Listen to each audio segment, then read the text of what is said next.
Buenas noches. Sí, efectivamente, esta es una exclusividad mundial, porque por primera vez ustedes podrán observar frente a frente al gran escritor colombiano Gabriel García Márquez, el autor de 100 años de soledad y otras obras importantes como El coronel no tiene quien le escriba, Los funerales de Mamá Grande, frente a frente al Premio Nobel de Literatura 1971, nuestro poeta Pablo Neruda. Este es un primer reportaje para la televisión entre ambas grandes figuras de la literatura mundial. Yo sé que ustedes están muy interesados en conocer los detalles de la conversación entre los dos, pero antes quiero narrarles algunos aspectos ligados a esta entrevista. En primer lugar, les diré que Gabriel García Márquez vive actualmente en Cataluña, en Barcelona, y viajó a París especialmente invitado por Pablo Neruda para disfrutar de la comida en que el poeta festejó el premio Nobel. En esa oportunidad, junto a Pablo Neruda estaba, por supuesto, su esposa, el escritor francés Regis Debray, Gabriel García Márquez, el pintor chileno Roberto Mata, quien se encuentra actualmente en Santiago, y otras figuras de la literatura y del arte del mundo. En esa reunión, muy alegre y muy amena, se planteó la posibilidad de una conversación entre Neruda y Gabriel García Márquez, la que ustedes ahora verán, que se realizó 48 horas después que Pablo Neruda obtuvo el Premio Nobel de Literatura. Gabriel García Márquez en la actualidad está escribiendo su libro El otoño del patriarca. Es algo así como una biografía con mucho de ficción y con gran parte de realidad, una biografía de un dictador latinoamericano, pero como dice Gabriel García Márquez, de los antiguos, del sello de Juan Vicente Gómez de Venezuela, de Jorge Ubico de Guatemala o de Somoza.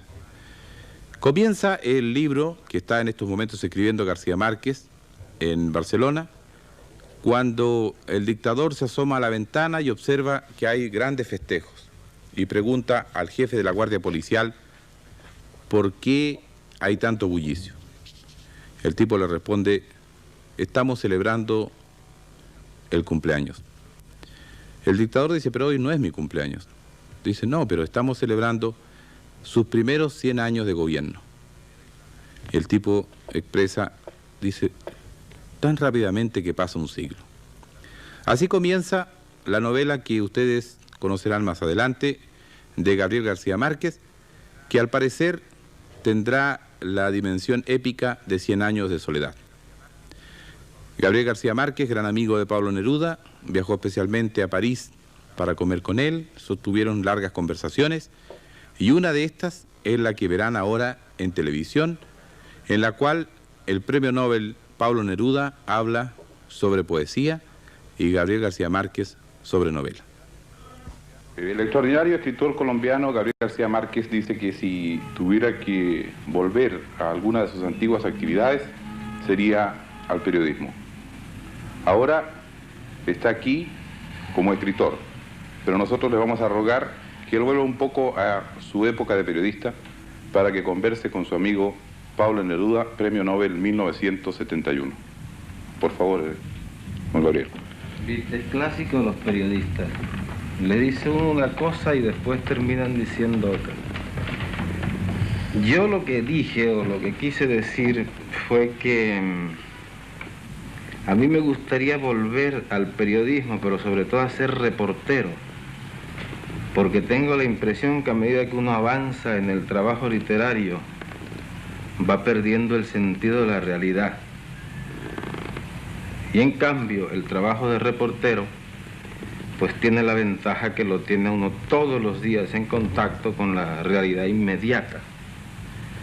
Ahora, si eso sucede a un novelista, a mí me gustaría saber qué piensas tú, Pablo, cuando se trata de la poesía. Si la poesía te lleva cada vez más lejos de la realidad o te ayuda a interpretarla, a descubrirla. Bueno, en realidad el poeta tiene cierta tendencia a alejarse de la realidad viva, de la realidad actual, de la realidad viviente. Y sobre todo el poeta de los últimos años, después del comienzo de este siglo, después de Mallarmé, de los poetas más herméticos. Pero yo he envidiado, yo, personalmente, la condición del novelista que tiene, de alguna manera o de otra, ese acceso directo al relato, a contar cosas que se ha abandonado en la poesía, que era una fuente de poesía cuando la poesía se llamaba, ya nunca más ha vuelto a tener ese apellido, poesía épica. Yo he tenido cierta tendencia a la poesía épica y he tenido siempre envidia de los novelistas que cuentan tantas cosas.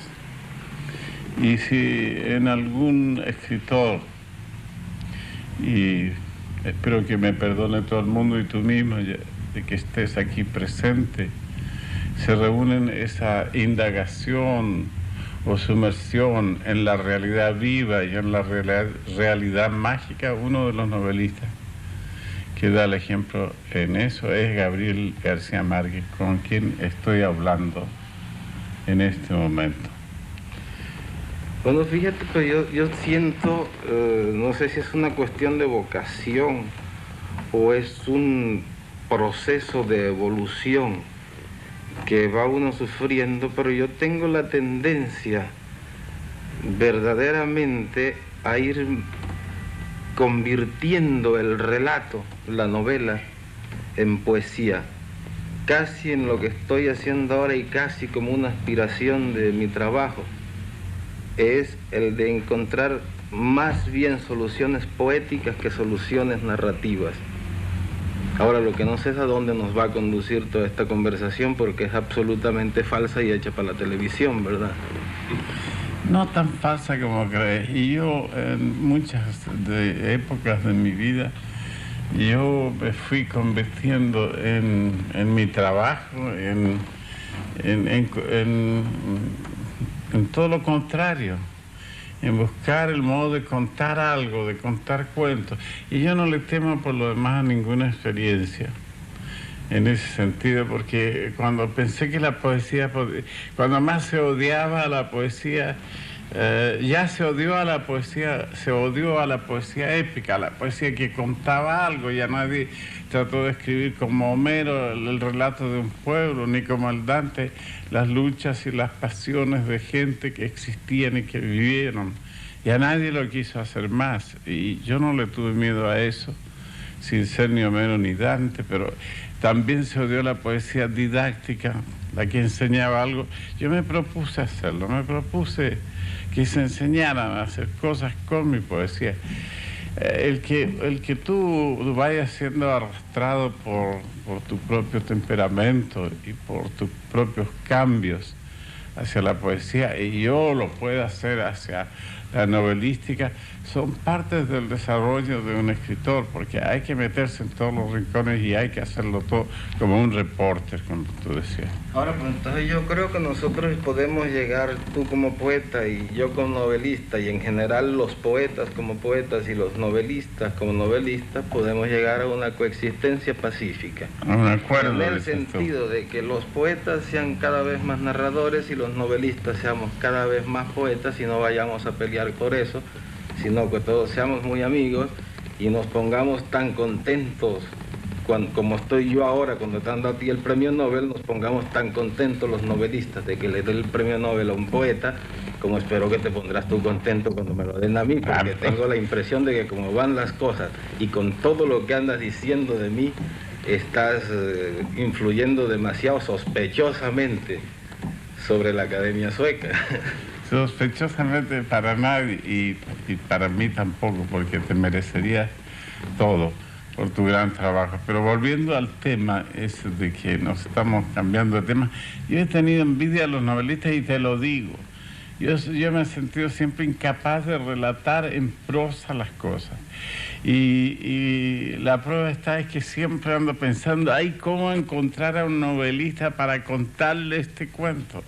Y como tú siempre te las arreglas para vivir por allá, por Colombia o por Barcelona, entonces no te puedo agarrar para contarte algo que acabo de saber, que acabo de ver. Pero es curioso que cada vez que comemos o que nos encontramos, tú cuentas unas historias que son estupendas, que bastaría ponerles un micrófono para que ya estuvieran escritas y fueran un relato magnífico. Si tú vieras y le pusiéramos de verdad el micrófono, verías como que quedarían de pésimas y nadie las quisiera leer porque no tengo dedos para piano, como se dice. Y en cambio, yo te digo francamente, para mí la poesía sí tiene dificultades y tiene, como cualquier oficio, todas sus interrupciones, sus problemas. Yo me siento nadando como un pez en el agua dentro de ese río, pequeño océano que es la poesía, y se puede difícilmente salir. Por algo existen los géneros y por algo se ha diversificado, pero en el fondo, como te digo, yo he tenido y yo leo novelas, soy un lector de novelas, de todas las novelas, y mastico novelas y leo las novelas poéticas que se escribieron antes de las que las escribas tú, como Legrand Morne, o leo las novelas realistas como Solá, y al mismo tiempo leo novelas policiales por docenas. Y verdaderamente no se puede prescindir de la novela. Nadie piensa, y a mí me parece muy extraño, por ejemplo, que una persona al tomar un tren vaya y se compre uno de mis libros. No pienso que sea natural. Estaría yo feliz de acechar por una ventanilla y ver que alguien va y paga y se sube a un tren para viajar un día en ferrocarril con uno de mis libros, pero lo más lógico es que este señor, este viajero, se compre una novela para leer lo que se piensa. Yo he dicho, la novela es el bistec de la literatura, es lo que la gente quiere comer fuerte. Bueno. ¿Y la poesía qué vendría siendo entonces?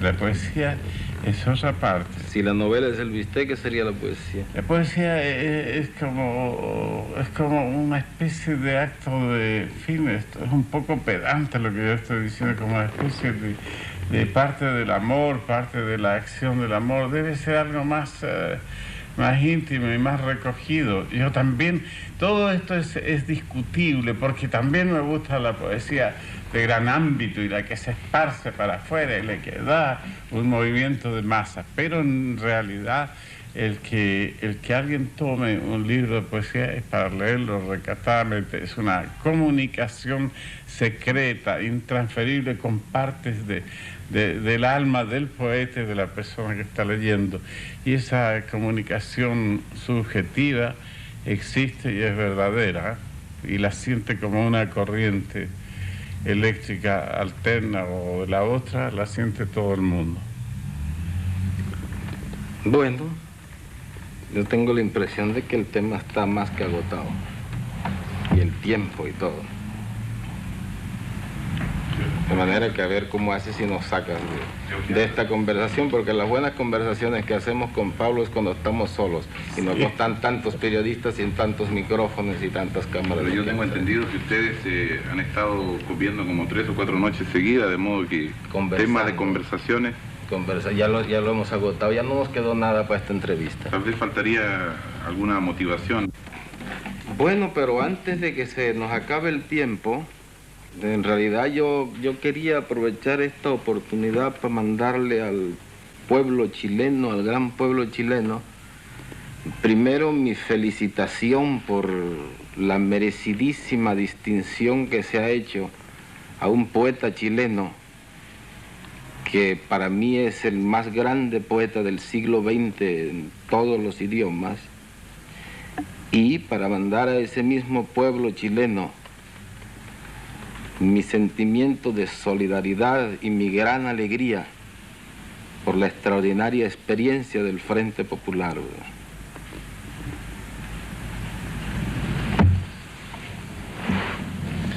Bueno, Gabriel, déjame agradecer que vuelvo a tomar mis funciones de embajador. Ese saludo a Chile y tu cariñosa referencia hacia mí. Pero yo pondría en orden inverso las cosas.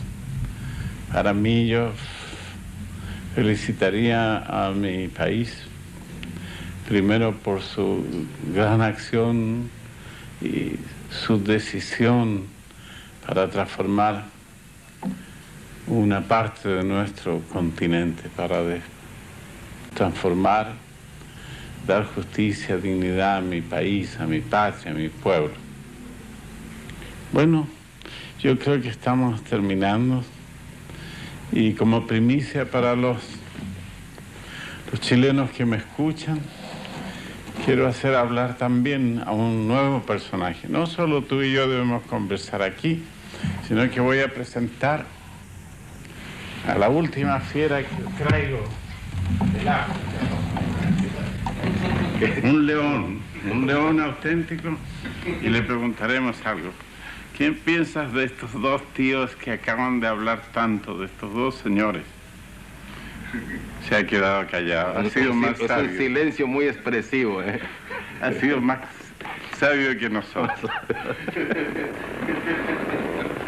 Señores televidentes, ustedes han tenido la privilegiada oportunidad de ver juntos a dos figuras importantísimas de la literatura, no solo latinoamericana, sino mundial. El escritor Gabriel García Márquez fue uno de los invitados especiales en la comida en que nuestro poeta Pablo Neruda festejó ese premio que era tan esperado por todos los chilenos. Esta oportunidad que han tenido ustedes constituye un documento para los que aman la literatura, no solo en nuestro continente, sino en todo el mundo. Muchas gracias.